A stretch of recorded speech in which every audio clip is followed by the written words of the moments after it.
At the beginning of the film, a police detective, Mark, is investigating the murder case of a woman whose body was found on an abandoned train track. The police identify the corpse and find out that the woman has no relatives or close ones other than her sick grandmother. Deeper into the case, Mark figures out someone paid for the grandmother's hospital bills 3 days ago, but the lady was killed 8 days prior to that. The police find DNA of the suspect who paid the bill, and surprisingly enough, it matches to that of the dead woman. Mark wonders, how could the lady pay the bill 8 days after her death? Another shock comes when the dead lady walks in to meet Mark, revealing that she is alive and well. Her DNA and fingerprints match with the dead body that was found, which confirms the police made no identification mistake. This is when we find out that the dead body has been thrown into their reality by a serial killer from a parallel universe. Since these two universes are different, the lady is dead in one and alive in another. Inspector Mark is yet to figure out how the portal between the worlds work and catch the serial killer from the other world. The scene shifts back to April 8th, 2008. Han Mina, a high school girl, arrives at home during a rainstorm. When she gets inside, she is shocked to see her dad lying in a pool of blood. We see that it is 9:35 p.m. on the father's broken watch. Elsewhere, Detective Mark, who is a kid, finds that his father has been hit by a car. Later, in the hospital, he is pronounced dead. Back at Mina's home, Section Chief O investigates the murder. Fingerprints lead to a repairman who was in the home earlier that day. He happens to be Mark's father. Since he is dead, he is removed from the list of suspects. After an investigation, Chief O learns that the cause of death in Mina's father's case is asphyxiation. He was strangled, then hit on the head. The murder weapon was a necklace taken from a jewelry box in the house. After his father's body is cremated, Mark is given a box containing the clothing he was wearing when he died. This would be a hell of a way to find out that your dad wears ladies' underwear. When Mark picks up his father's jacket, something falls out. It's a necklace, the same one used as the murder weapon. The series fast forwards to the present day in 2020. On a rainy night, someone rolls a suitcase along a set of train tracks. Blood can be seen trickling out of the suitcase. Meanwhile, we see that Han Mina now works as a prosecutor, and CO Mark is a police detective. They frequently work together on cases and know each other well. Mark has hidden the secret about Mina's father's death from her. One day, Mark and his partner Kim Jin-woo are out patrolling when they see a criminal driving away in his car. The detectives take off after him and end up on some old train tracks. Eventually, the criminal gets his car stuck in between the tracks in Mukyong Station. Mark pulls him out of the car as the criminal still brags that nothing will happen to him. Suddenly, he starts screaming, and Mark notices that the car's wheels stopped on a human skeleton. In his shock, Mark lets go of the criminal, who quickly attempts to escape. He tries to climb a steep hill and accidentally unearths a tote bag, which opens and spills out a second skeleton. By morning, the forensics team has found a total of 4 human skeletons at Mukyong Station, all in duffel bags with identically smashed skulls. The station, which closed down 5 years ago, is assumed to be the dumping ground of a serial killer due to the lack of CCTV cameras. Mark, his old friend and forensics specialist Lee Jung-min, says it will be difficult to identify the victims since they are all quite decomposed. However, by analyzing their jewelry, they all appear to be women, or perhaps Mark's dad. A short way down the track, Mark notices something strange, a nearby tunnel that's filled with empty candy wrappers. The bodies are taken to the National Forensic Service building, where Mina goes to investigate. The doctor tells her that all 4 skulls suffered the same blunt force trauma, but that the skeletons are so damaged, it's clear that the killer continued beating them well after they were dead. Mina gives the doctor the file on her father's murder, which sounds very similar to these deaths and has still not been solved. The doctor agrees that the skull fractures do look similar, but since she can't determine the cause of death for the recovered bodies, she can't say if it might be the same killer. When Mina gets home, Mark shows her the CCTV footage from the store that sells the candy, whose wrappers he found at Mukyong Station. He's recognized the man buying the candy as Lee Wook, Mina's former stepbrother. At Mukyong Station, a man stops by some train tracks to pull candy from his pocket, dumping the wrapper. He sees the body of the dead cat and begins to throw dirt over it with his bare hands. A policeman arrives at the scene and tells him that he can't be there, but he just continues covering the cat as he repeats, "Danger, mirror, traffic lights, stop." The man is Lee Wook, Mina's former stepbrother. The police take him home, where his mother, who is also Mina's former stepmother, Jo Young-ran, screams at the cops to just take him with them. Meanwhile, Mark arrives at the scene to talk to Wook. He realizes that Wook has become mentally handicapped since he last saw him. When everyone calms down, Mark reintroduces himself to Young-ran. She remembers Mark as the guy who took Mina to live with him after her father died. It turns out Mark took her in since Young-ran used to abuse Mina, and Wook would sexually harass her. Mark learns that Wook incurred a head injury when he was driving drunk and plowed into a telephone pole. He then approaches Wook, who barely acknowledges him, though Mark remembers beating the crap out of him when he assaulted Mina. Mark gives Wook a candy that he brought with him, then shows Wook a photo of Mukyong Station. He asks if Wook has seen anyone there, carrying a big bag or digging with a shovel. Instead of answering, Wook starts playing with a train set and repeating, "Danger, mirror, traffic lights, stop." Mark notices that he's written those words and some other random seeming words, such as mom, pig, and Buk Gyurungu, all over his bedroom walls. Buk Gyurungru is way more complicated than those other words. Back at the station, Mark tells Jungmin that he has a fingerprint from the candy wrapper that he gave to Wook earlier. He asks her to compare them to the ones found on the duffel bags. As Jungmin flips through some crime scene photos, Mark notices something interesting in the background. There's an old danger sign next to one body, a discarded mirror next to another, and defunct traffic lights by the third. He asks Jungmin to let him know when she gets the results on the fingerprints, and takes off. Next, Mark goes to the site where they found the bodies and locates each of the items from the photos. They just happen to be the same as the words Wook keeps repeating: danger, mirror, traffic lights, though he doesn't see a stop sign to go with stop, or even a wild Buk Gyurungru to go with the word Buk Gyurungru. Just then, Jungmin calls him to confirm that Wook's fingerprints match the ones found on the duffel bags. At the same time, Mark finds a stop sign, and it becomes clear that the words are reminders of where the bodies were hidden. He calls Jae Hyuk and tells him to look for anything connected with the word Buk Gyurungru, certain that there's a fifth victim and that the word Buk Gyurungru on Wook's wall will lead him to it. When he hangs up, he finds Mina standing behind him. She asks what he means about Buk Gyurungru and a fifth victim, so he explains everything to her. She believes that this means Wook also killed her father, but Mark mutters that Wook had nothing to do with her father's death. He adds that Wook isn't the same as he was 12 years ago because of his accident. But Mina isn't listening anymore. Instead, she sees a flyer on the wall for Buk Gyurungru Chinese food delivery. They split up to look for a fifth body, unaware that Wook has snuck away from his mother and is outside, digging another hole. Mark experiences a strange moment when he gets a sudden headache and hears a train, but it soon passes, only for Wook to hit him in the head with his shovel and knock him unconscious. Holy Buk Gyurungru, Batman. Meanwhile, Mina is inside the abandoned station, following more Buk Gyurungru flyers to a plastic trash bin that catches her eye. She removes the lid and there's a duffel bag inside with the body of a young woman. After knocking Mark out, Wook sees the glow from Mina's flashlight and follows it to her. Suddenly, the old clock on the station tower starts ticking, and as the minute hand ticks to 9:35 p.m., Mina finds a discarded train ticket on the floor for February 14th, 2020. An injured Mark slowly rouses on the track, just when a train that shouldn't be there barrels down on him at full speed. He leaps off the tracks just in time, and the train speeds past him. Inside, when Mina hears Wook coming, she hides, but he soon finds her when her phone buzzes. She accuses Wook of killing those women, and he attacks her with his shovel. Mark finds Mina moments later with Wook still looming over her. He grabs Wook and starts hitting him. Grabbing a gun, Mina asks Wook why he killed her father, but due to his head injury, he doesn't even recognize the man's name. "If it's not Buk Gyurungru, I don't want to hear about it," says Wook. She tells Wook that she's going to kill him, and as he listens, Mark's eyes fill with tears. Knowing that it's time to tell the truth, he says that it wasn't Wook who killed her father. He tells her that the killer died while he was running from the scene of the murder, and that killer was actually Mark's father. He also tells her how he found her late mother's necklace, the murder weapon, in his father's belongings. Their conversation is cut short when the cops arrive at the scene and take Wook away. Mark sits miserably as Jungmin processes the scene near the fifth victim. He notices a large burn scar on the victim's left side of the neck. Jungmin notes that the woman was killed the same way as the other corpses, as well as how Mina's father was killed. Once back at the police station, Mark reports to Director O that in addition to the fingerprints on the bag, there was also DNA evidence of sexual assault on the fifth victim's body, so they can do a DNA comparison with Wook. Mark tells Director O that he told Mina the truth. It turns out that she also knows about his father, as she was the one who investigated the case at the beginning of the series. Meanwhile, a detective brings Jungmin the bag of jewelry that was found on the victims, letting her know that they're ready to be returned to the families, though they have still only identified one victim. She notices that one earring doesn't have a match, which is strange since all the other jewelry is intact. In the interrogation room, Mark asks Wook if he admits to knowing where the bodies were hidden, but the latter does not provide any useful insight. Next, the detectives learn that the fifth victim is a 26-year-old girl, Gia. Unfortunately, her only family is a grandmother who's in a nursing home due to dementia. Meanwhile, Mark grows more and more frustrated as he asks Wook about Gia, but Wook Wook just shakes his head and says he doesn't know. He chants, "A train comes, chug chug, puff puff." Past that shit. Finally, Young Ran, his mother, arrives, and she confesses that she was the first person to find the bodies at Mukyong train station. She holds out a shaking hand and reveals the missing earring as proof. She tells them that she was walking Wook home from the community center one rainy night 3 years ago when they found a suitcase that turned out to have a dead body inside. Mark points out that Wook's fingerprints were found on all the suitcases and that he knew exactly where the bodies were buried. Young Ran says that Wook buried them. Ever since his accident, he gets scared and has fits when he sees anything that is dead. She says he buries any dead animals he finds, and later she learned that he was burying the human bodies at the closed station. Meanwhile, Jae-hyuk and Jin-woo visit the nursing home where victim Jia's grandmother lives, and the nurse confirms that she hasn't seen Jia in a couple of months. They deliver the bad news that Jia was murdered 10 days ago, but the nurse says that she was wired her monthly pay just 2 days ago. At the police station, Mina enters the evidence and finds a box named Seo Mark, April 15th, 2020. Inside is the jewelry from the murdered woman, which she compares to photos of her mother's old jewelry box, and surprisingly, it's the same jewelry. She realizes that the murder is connected somehow. Next, Mark and Jae-hyuk meet up to check out the CCTV footage from the convenience store where the nurse's pay was wired. They can't clearly see the person who did it, but they left behind a used coffee cup. Naha, the killer likes pumpkin spice. Mark then returns to the police station where Mina is waiting to ask him if his father had any other pieces of jewelry in his possession when he died. She explains that all of her mother's jewelry disappeared on the night her father was killed, not just the necklace. So if his father was guilty, then he'd have had everything on him when he died. Mark reiterates that all the evidence points to his father as the murderer. Meanwhile, Jungmin has done tests on the coffee cup, and the results have her thinking that it may have been contaminated because the DNA matches Lee Jia's, even though she died 8 days before the cup was left at the convenience store. Back at Mark's office, a young woman walks in and says that she is Lee Jia. To Mark's surprise, he stands there, utterly speechless. The Lee Jia standing in front of him even has the same scar on her neck that the dead Lee Jia had. At Mukyong train station, Mina is walking along the tracks in the rain. She pulls out the discarded train ticket she found for February 14th, 2020. The clock then strikes 9:35 p.m. and suddenly, the train signals begin to chime. Mina stands there confused as a train suddenly appears and whips past her. She can't believe her eyes at the sight of a passenger train appearing on an abandoned track. The train is completely empty apart from one person, dressed entirely in black, wheeling a large suitcase through the compartments. She hears a suitcase being tossed out of the train and walks over to it. She starts to unzip the bag when the cocking of a gun turns her head. A shot rings out, heard only by the sole patrol officer on duty. In the meantime, Mark and Jia sit in a private room, and she's shown photos of her dead self. While she tries to process what she's seeing, a call from Jae-hyuk further complicates things. The dead Lee Jia has the exact fingerprints as this Lee Jia, which means it can't be a case of unknown twins or mixed identity. Another call to Mark has him running down to the train station. In the next scene, the phantom train reappears at another station, this time full of passengers. A suited man disembarks with a gun in hand. Mark arrives at the train station and learns that the patrol cop discovered the new suitcase with yet another dead woman inside. The cop is confused himself, as no one has entered the premises except for a woman detective. That is, Mina. Not far from the tracks, Mark discovers Mina's limp body, shot through several times. He pleads with her to wake up as he sobs and calls out her name. We then finally see the alternate world. At the Mukyong train station in the other world, alternate Mark gets off the train and runs out of a building just before police run inside and find a man dead from a gunshot wound. He then escapes into a bathroom stall, and after injecting himself with drugs, he pulls his phone from a pocket and his ID falls out, identifying him as a detective like the original Mark. Back in the original world, Jae-hyuk finds a flyer for Mukyong Church inside the suitcase that held the latest victim. Partial fingerprints are then lifted from the church flyer. In a flashback, we see that Mina used the final minute of her life to call Mark and make sure that he knew that it was the culprit of the Mukyong station case who killed her father. At his desk, Mark pulls out the file on Mina's father. Looking at the case photos, he confirms all of Mina's mother's jewelry disappeared 12 years ago. The victims of the Mukyong station case were wearing them. During a meeting to review the evidence on the serial killer's latest victim, Jae-hyuk reports that the fingerprints have been chemically erased, but the fingers are stained with a dye used on car seats. What makes victim number 6 unique is the fact that she wasn't wearing any of the jewelry that was stolen 12 years ago. Jae-hyuk then reports to Mark that 3 right-hand fingerprints were lifted from the church flyer. At the police station, Mark learns from Jae Jae-hyuk and Jin-woo that the fingerprints match those of a man involved in a huge drug scandal 3 years ago, Lee Jin-sung.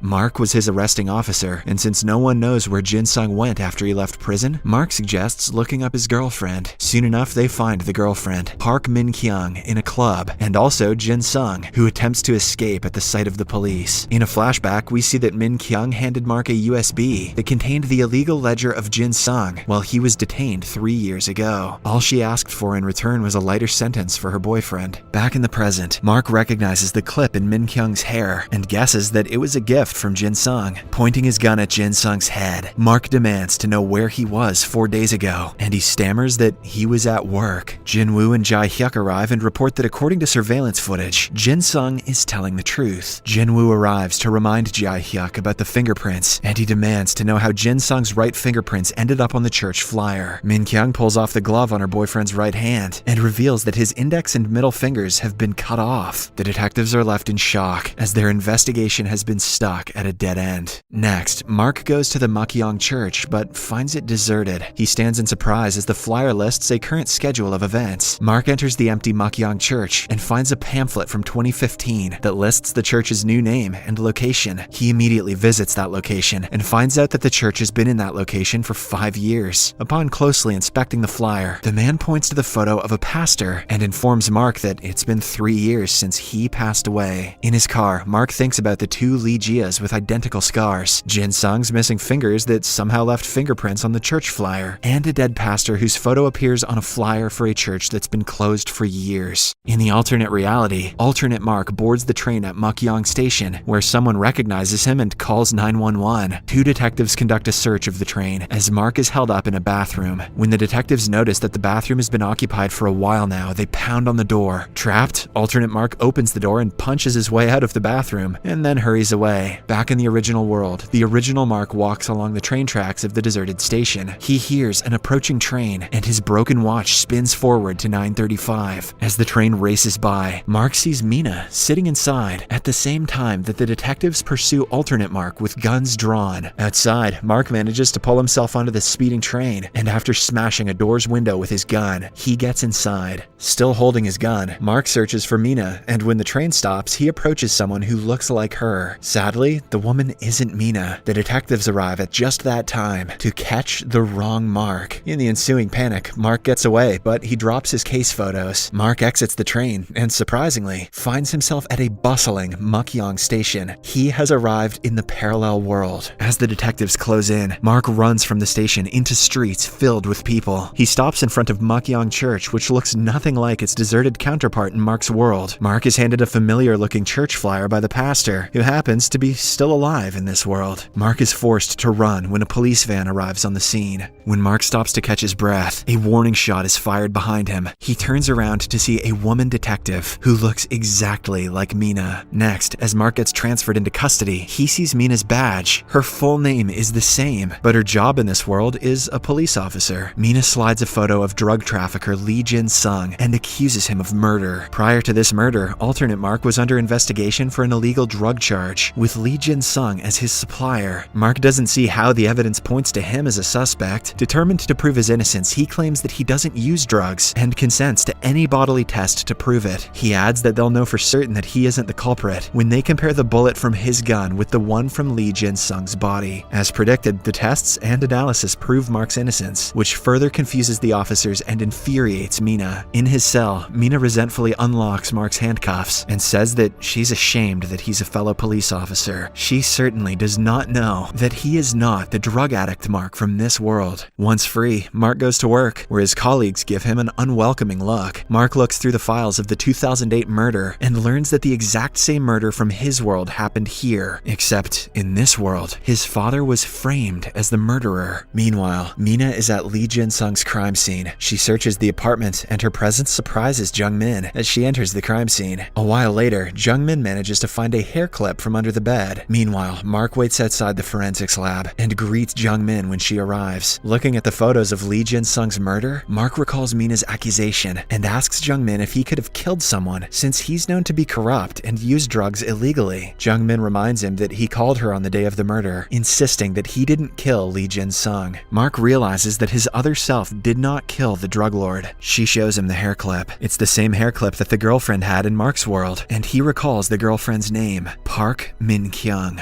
After her encounter with Jung Min, Mina looks into Lee Jin-sung's call records and finds a repeating number that belongs to Jin-sung's girlfriend. The following day, Mark meets alternate Park Min-kyung at her home and shows her a photo of Lee Jin-sung. He soon notices that alternate Min-kyung is married with a baby on the way and has no connections with Lee Jin-sung. As Mark leaves the house, he notices a USB hanging from Min-kyung's car rearview mirror, the same one that Min-kyung in his world shared with him. Mark decides to confront Min-kyung, knowing that she is somehow related to Jin-sung. Min-kyung suddenly grabs her stomach in pain and is rushed to the hospital. In a flashback, we see that Jin-sung begged Min-kyung over the phone to not leave him for another man and threatened to tell her husband about them. The doorbell rang and Jin-sung asked Min-kyung to stay on the line. Over the phone, Min-kyung heard the scuffle and the gunshot. Back in the present, Min-kyung shares that on the day of his murder, Jin-sung claimed to have seen a dead body in a suitcase. In a flashback, we see that Jin-sung was shocked by the contents of the suitcase. He scurried away, but was met with alternate Mark, who cornered him. Jin-sung became a witness to the sixth victim of this serial killer, and alternate Mark followed the suitcase and killer onto the train. Mark then pieces together that both alternate Jin-sung and real Mina were killed because they had seen the contents of the bag. That is, the sixth victim. Later that night, Mark has a bad dream as a person limps upstairs to his house. At the sound of an intruder, he wakes up and quickly hides. Mark grabs the intruder and holds him down on the bed, and when he sees the man's face, he freezes. It's his father. Mark steps away in shock. Turns out his father is alive in this world. The series then goes into a flashback. A teenage Mark gets a call saying that his father left his phone at a job site. On his way to pick it up, Mina bumps into him and he helps her pick up her things. In voiceover, adult Mark narrates, "The forked road envelops two worlds. That day, our two different choices changed our fate." In one reality, Mark just watches Mina and then continues on his way, while in another, he chooses to approach her. This creates a split in reality that births two different worlds with two very different futures. In one reality, Mark's father goes back to his customer's home for his phone. He is very drunk as he stumbles through the front door and briefly passes out. When he wakes, he's lying next to a dead body. He thinks the man is sleeping and tries to wake him, and a gold necklace falls from the dead man's throat. Mark's father picks it up and sees that it's covered with blood, and he finally realizes what's happening. He flees the house, taking the necklace with him because it's got his fingerprints on it. Mark sees his father running down the street and manages to grab him out of the way, just as he's about to be hit by a car. This is the alternate world that the original Mark is currently stuck in. In another reality, Mark gives the pretty girl at the bus stop his umbrella and then leaves without a word. He then gets stopped by a restaurant owner who complains about his father getting drunk and making a mess at her place. Because of these delays, Mark is too late to save his father from being killed by the hit-and-run driver. He loses his father, but he gains a friendship with Mina, only to be devastated by her death 12 years later. This is the original world. The series is back in the present, where Mark freezes as he sees his father in this alternate reality. Technically, the father is alternate Mark's father. Mark learns that the father was in prison for 10 years for the murder of Mina's father. He starts to leave, but Mark asks him shakily what really happened 12 years ago. He sobs, knowing that his father is innocent, and asks why he was framed for the murder. His father says he doesn't remember anything, as he was too drunk. While his father sleeps, Mark stays up late researching the world's version of the Mukyong residential murder. He sees that in this reality, Section Chief O had arrested his father as the killer, while in the original one, she had the case closed since he was already dead. At work, Mark is called to alternate Director O's office. He mentions the Mukyong residential murder and insists that his father was framed. Mark learns that his other self was also suspicious of the same thing. He mentions the stolen jewelry from the case and says that he's seen it recently. He says that this murder was only the beginning of a serial murder case, but Section Chief O seems to have heard this all before from Alt Mark. Next, Mark gets on the train at the Mukyong station that exists in this world. He rides around, paying close attention when the time reaches 9:35 p.m., but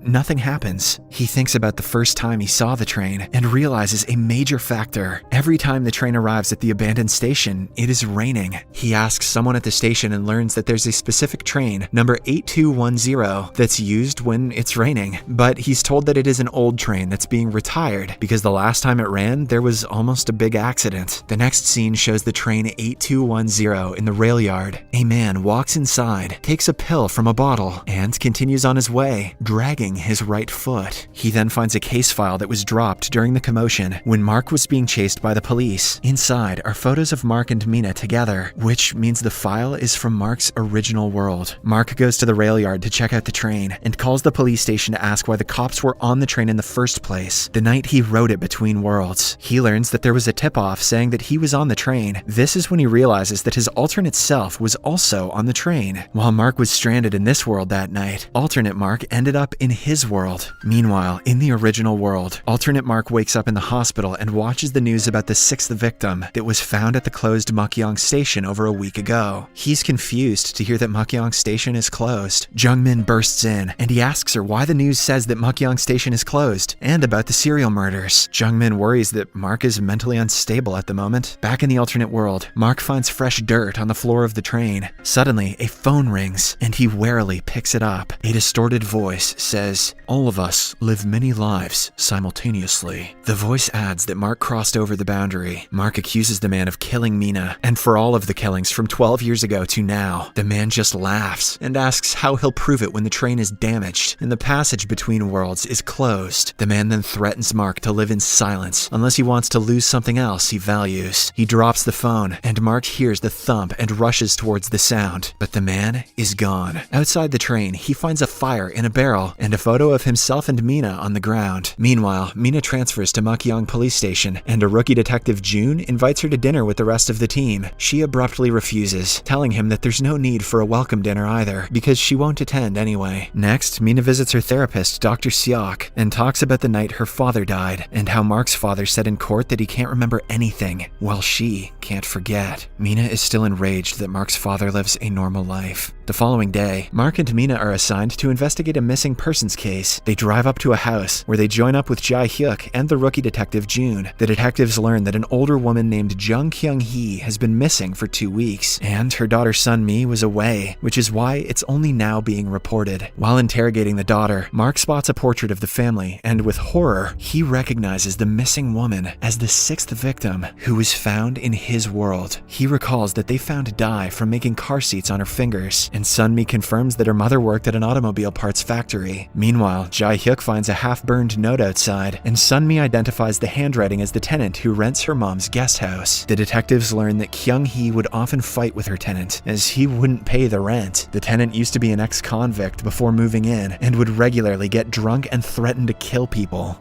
Jesus, evict this guy already. Mark informs other detectives that Kyung-hee is dead, but that they won't find her body, so they'll have to find the killer without it. Back in the original world, alternate Mark looks over the case file on the 6th victim found at this world's Mukyong station. There's a note that no jewelry stolen from the Mukyong residential murder was found on the victim, and Alt Mark's eyes go hard as he looks at the ruby ring. In a flashback, we see alternate Mark slapping around Lee Jin-sung from the alternate world, and he picks up the ring which falls from her pocket. Jin-sung had stammered that there was a woman's body in the suitcase he'd found, and that the ring had fallen out of it. In the alternate world, Mark and Jae-hyuk head to the landscaping company where Kyung-hee's tenant works. He hears them asking his boss about him and takes off in the company truck. Mark and Jae-hyuk give chase, but they soon lose him. Meanwhile, June finds an invoice at Kyung-hee's house from a kitchen appliance store and reports it to Mina. She calls Mark and lets him know that the tenant purchased a meat cutting machine on the day that Kyung-hee disappeared. Just then, she hears something and says that she thinks the tenant is back, and then the line goes dead. Mark hurries back to Kyung-hee's house. Mina sneaks back to the tenant's house, picking up an empty soju bottle on the way to use it as a weapon. The tenant bursts out of the door and crashes into her, kicking her viciously, while she hangs onto his leg, and he gets away. Mina goes inside the tenant's house and finds the place on fire and full of smoke, but Mark arrives in time to get her back outside safely. She tries to go back inside to salvage any evidence of Kyung-hee's murder, but Mark gives her a direct order to stay out. She pulls away, and they all search for the tenant on foot. The tenant attacks Mark when he sees him get close, and he pins Mark down and begins to strangle him with his bare hands. Mark sees his face for the first time, and he freezes in shock. It's Jin-woo, only this Jin-woo isn't the gentle, kind detective that Mark knows from his world. Jae-hyuk knocks Jin-woo off of Mark, and as he's being cuffed, Jin-woo screams that he didn't steal anything. At the same time, in the original world, Jin-woo visits alternate Mark's hospital room and finds himself roughly pinned to the wall before Jung-min breaks them up. Back in the alternate world, Mina finds the meat cutting machine, the alternate Jung-min, and a luminol spray shows shows that there's blood on the blade. The blood is then sent for analysis. While Jin-woo waits to be questioned in the interrogation room, Mark wonders if he could really be the culprit. This Jin-woo has a long rap sheet, including a felony assault case from when he was a teenager. Mark goes into the interrogation room and Jin-woo snarls that 4 years ago, Mark had framed him for robbery. Mark scans Jin-woo's file, then tells the team that Jin-woo didn't kill his landlord, and leaves to report to Director Oh. Just as Mark is about to explain to the director why he doesn't think Jin-woo is guilty, Mina enters her office. He tells the director that Jin-woo was only released from jail 6 months ago, so he's not a suspect. She says that Jung Kyung-hee only went missing 2 weeks ago, but Mark can't tell her what he knows about the timeline of the other murders, which all happened within the last 3 years, when the alternate Jin-woo was in prison. Instead, he explains that he's independently investigating a string of serial murders, and that Kyung-hee is the latest victim. Mina leaves the office and stalks the station halls. Just then, she gets a call from someone listed in her phone as simply the woman.